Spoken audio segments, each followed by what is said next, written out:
Okay, then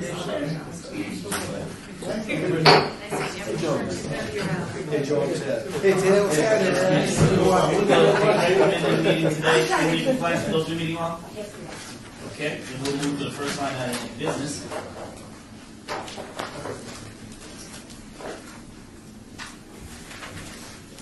Which is bill number 2015-2 for possible action amend the Unified Development Code to update the definition of the term secondhand dealer to be consistent with licensing regulation. This is sponsored by none other than Councilman, is it Robert? James, legally. Call me Bob. We'll call him Bob Crawford, but legally the government name is James. James R. Crawford the fourth. Will the real James please stand up? I'd like to deal with this one right here. Correct. I'd also like to surrender my time to the head license. Good deal. So we'll open this up right now to staff. Thank you, Mr. Chairman. For the record, Karen Duddleston, Deputy Director of Planning over Licensing and Enforcement. The amendment before you today addresses Title 19, which is our land use code, to bring it in conformance with our licensing code. About a year or two ago, we were before you discussing general household items, purses that have gotten to be very expensive items.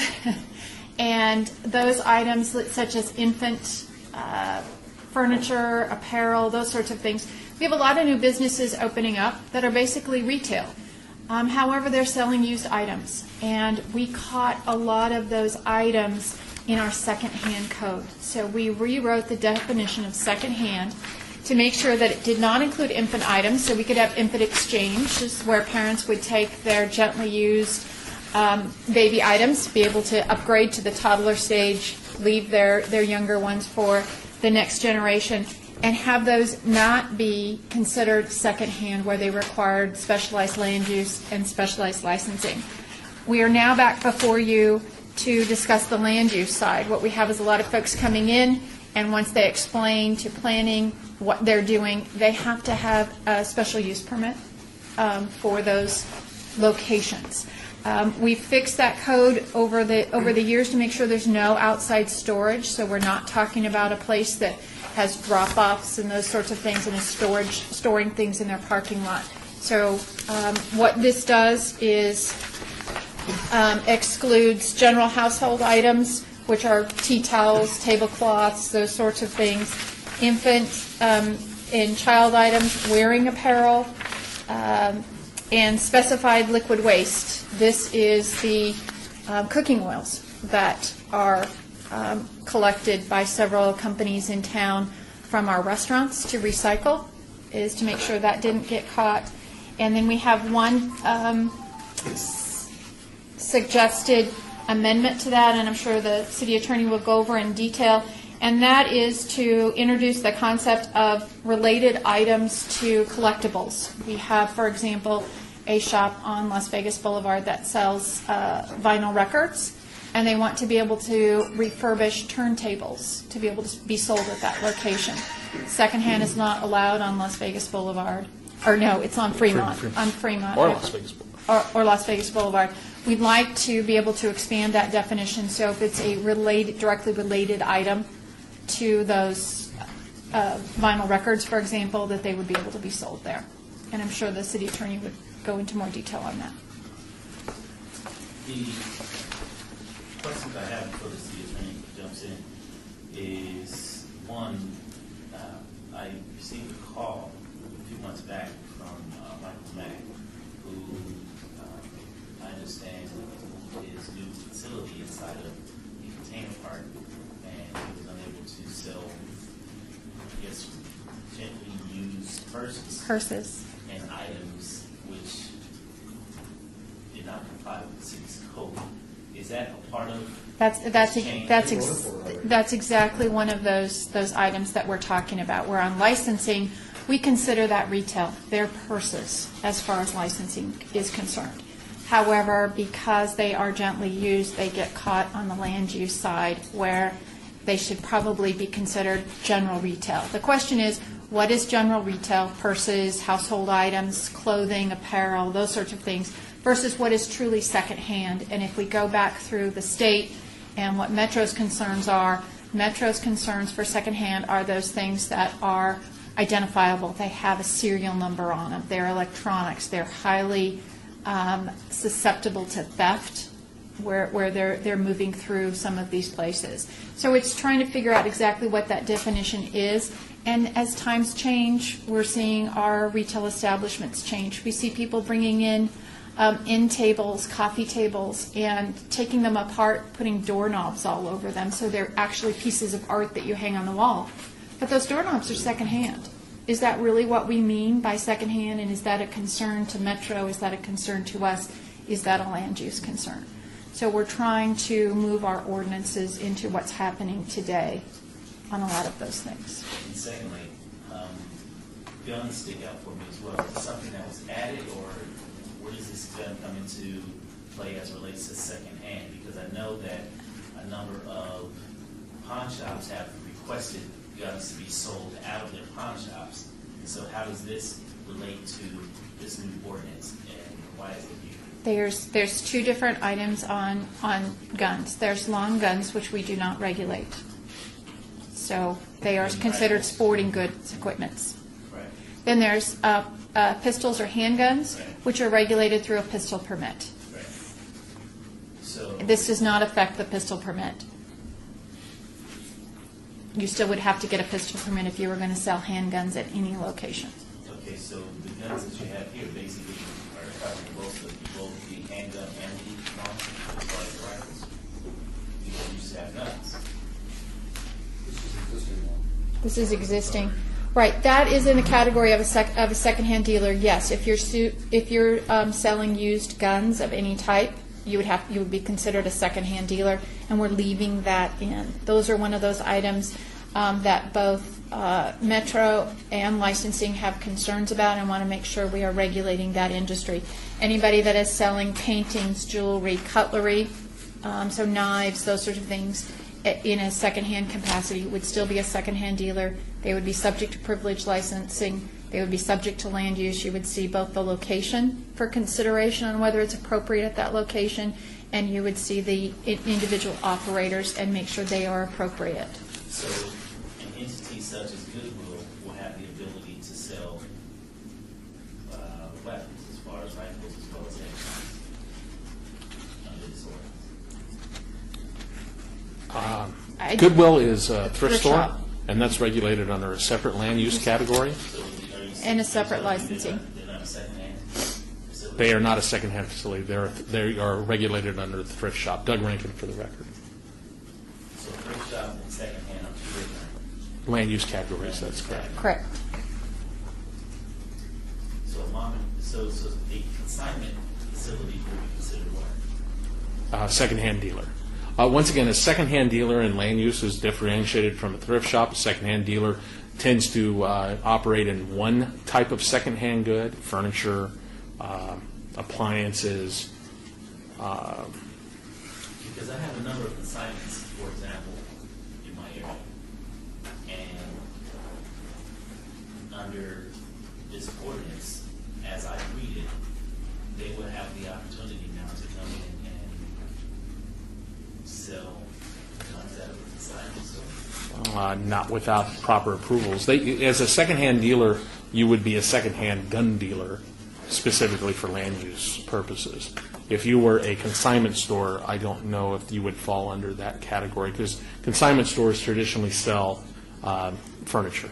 That's their secondhand specific item. Consignment stores that are in my area, they sell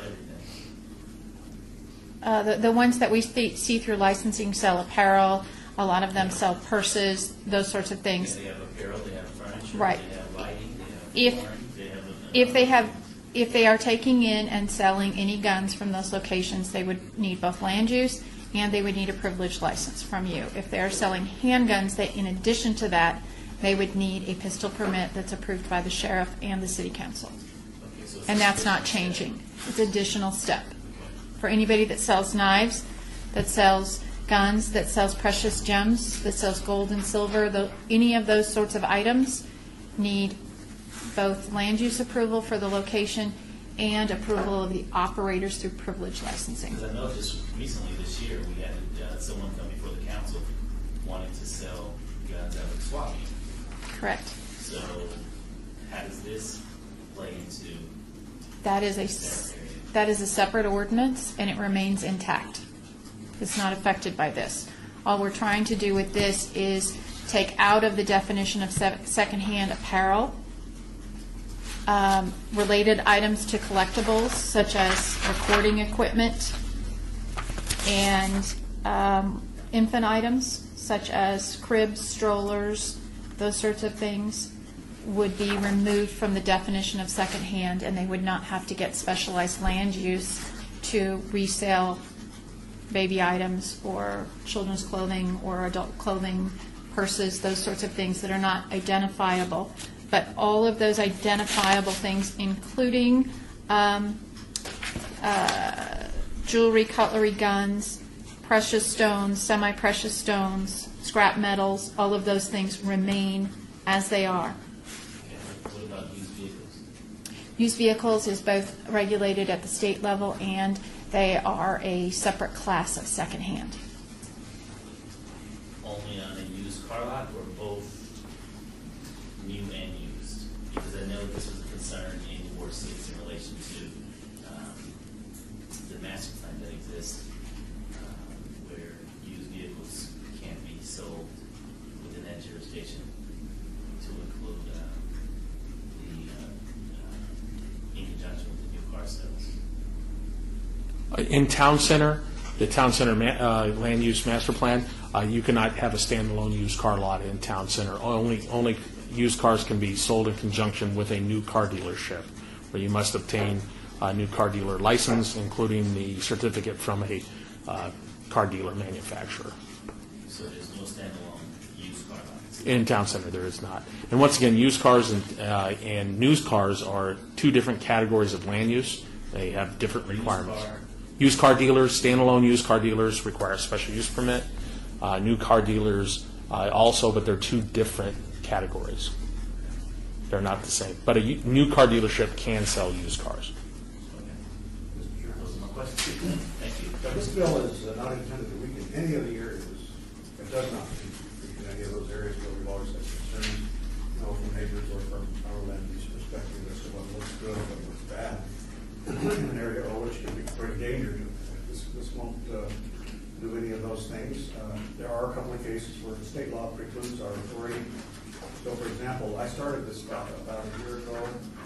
Well, actually, I think I started thinking about it a lot earlier about the idea of having a used bookstore on East Fremont, which would fit in nicely with the other attractions there. And I had forgotten that a certain legislator in a moment of special interest taking care of himself with having a used bookstore at one time had arranged for the state statute to change in order to preempt any local rules against these used bookstores. So a used bookstore could be built, whoever that legislator was, or even in English at this moment. In any event, I think it's a good thing to have collectibles and antiques in an area. And so you get, because they just sort of go with the coolness that is the atmosphere of East Fremont or many other areas that are trying to develop that cool, and it's an urban cool that just evolves. And in this case, you've got these sorts of things that are listed on page 2. And I'm looking at the first amendment of this because I didn't see this until this morning. So essentially, books, coins, collectibles of all sorts, we should encourage them. And when they talk about the equipment necessary, which technically right now goes into secondhand equipment to listen. It could be a very large phonograph cabinet, or it could be a very ultra-modern $5,000 disc player. They can sell them if it seems to me if it relates to the collectible being vinyl records in this case, the collectible in the case of books, newspapers, periodicals, and many other things like coins, baseball players. Well, that would be furniture that might have to be used to just be sold. That apparently is not included in here, but I think display materials, something to display doesn't have to be used. It has to be available. You can sell it to people so they can take their collectibles home and store them in a nice way to display. Why do we have, is the buying and selling of furniture for small items of furniture that you could use to display your collectibles, are they included here in this? Or is that still outside the ordinance? If they were new, they could be. I'll defer to the city attorney on those that would be considered previously used. So, Val, if I can ask you sharing. So then, if I have a baseball card collection and I want to buy at a little store on East Fremont or any other place, why can't I buy a cabinet that may have come with the collection? Or essentially, I have to buy a new cabinet? Because that would be furniture. I mean, is that allowed? To a new cabinet according to the licensing here? Well, we don't have, in the current language, we don't have the ability to distinguish between used furniture, which will remain secondhand, and used furniture that is for display purposes for some kind of collectible.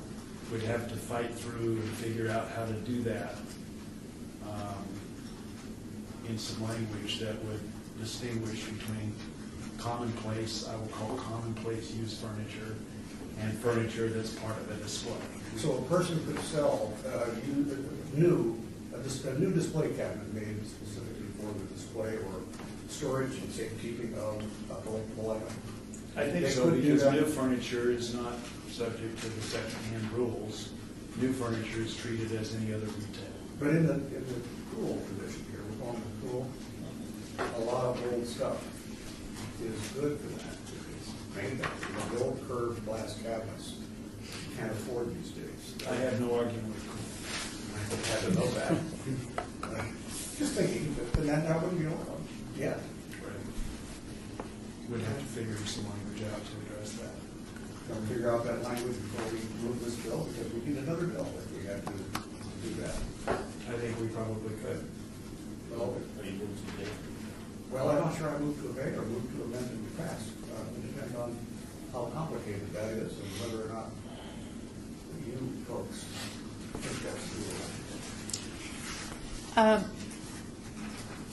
Karen Duddleston, again, for the record, we would be happy to work on that language from a licensing and land use perspective when those things are directly related. We don't have outside storage. We don't have large-scale drop-offs and those sorts of things, which are taken care of in the other code. To us, it's really just a retail use.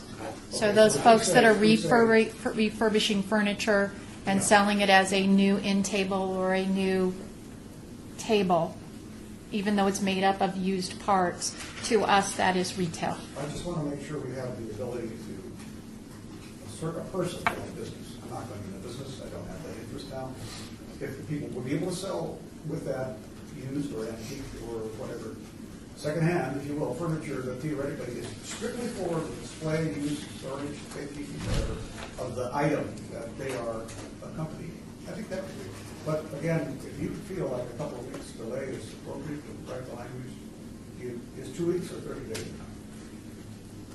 I don't know, the problem is not necessarily the language. The problem is that people will abuse language if we don't get it right. It's very easy to say, I'm offering this to display your baseball card collection on it. I just don't happen to have a baseball card collection with me, or I'm not selling it. You see what I'm saying? Or they come up with some collectible or antique that's really a sham for purposes of getting the furniture into the retail stream rather than into the second-hand stream. I'm not sure that we can fix that easily, but we can certainly try.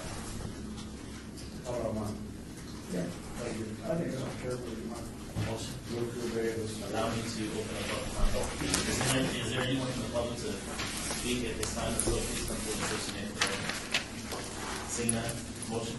Oh, before I move, I just wanted to ask, was anybody, the Mac incident is an example, he needed a change to, he's over. But is there anybody else that's retired now, this day literally, or in a week, that needs to have some legal authority? We know that the record shop that's opening on Fremont would like the ability to sell those refurbished turntables. Give it 30 days. Yeah, it'll be a day for 30 days, maybe administratively work that out. Okay. there a motion? April 30th, or until the second meeting of the recommended committee. What's the date? June 15th. Okay, so there's a motion on the floor for this item, 2015-23, to be obeyed 30 days, which will be the June 15th recommendation. All in favor? Aye. Aye. So moved.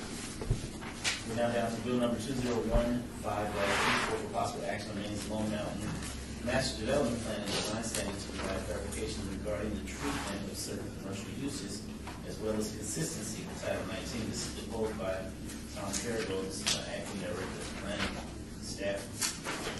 Mr. Chairman, Doug Rankin for the record. Once again, this clarifies some items out of our Lone Mountain land use plan. One thing it fixes, previously it wasn't clear whether or not in neighborhood commercial, if you could do a less than 2,000 square foot restaurant. It was the document wasn't properly marked. So therefore you had to build a 2,000 square foot or greater restaurant in neighborhood commercial, which is the lower intensity commercial of Lone Mountain. You couldn't build a small restaurant. So this clarifies and fixes that portion of it. Also, supper club changed through our ordinance to restaurant with alcohol, so we've added that. Also, we added shopping center as a use within the Lone Mountain and in the Lone Mountain Master Plan. That allows you to do some parking calculations of 1 per 250. If you have a large shopping center is defined as an area with more than 25,000 square feet of use, and it also allows different uses to be within the center itself, so you could have offices mixed with grocery stores. And it clarifies that. Also, there was a conflict between Title 19 and the Lone Mountain Plan for custom and craft work. In Lone Mountain, it was called craft work. In Title 19, it was called custom and craft work. So it just clarifies that and adds the word custom to that document and makes the document more usable. So I can answer any questions if you have any. Is there anyone from the public wishing to speak on this item? Please come forward to station name for the record. Seeing none, public comments closed. Staff? Council? Move for approval. All in favor? Aye. Aye. So moved. Bill number 2015-24 will be eligible for adoption at the City Council meeting on June 3rd. 2015. Now we're down to bill number 2015-25, possible action. This is annexation 57905, property location 3316 Valley Lane. This is petitioned by Hafen 1 LLC. The acres is 0.55 acres. Zone RE, county zoning, and REC equivalent. This is sponsored by Councilman Ricky Barlow. Staff? Yes, committee members, Val Skeet, Deputy City Attorney. This annexation is a single parcel owner petition. It was actually processed by the City Council already, but we neglected to update the date, and so the bill was adopted with a date that had already passed, and so we have to start all over again. But fortunately, the owner is still willing and the parcel still exists, and so we're going to proceed. You'd like to, Yes, it's a cruel word, but Don't we have some equivalent of a reviser's bill here that technical difficulties that obviously were not, that the error was not the intent of the council clearly through the record? for annexations, it's very difficult. We just have to start over again because the time's passed and the bill can't be recorded and make any sense. get included. Anyone from the public wishing to speak on this? Ted, what do you have? Anyone from the public wishing to speak on this item, please come forward to station name. Seeing none, public comments closed. Entertained motion.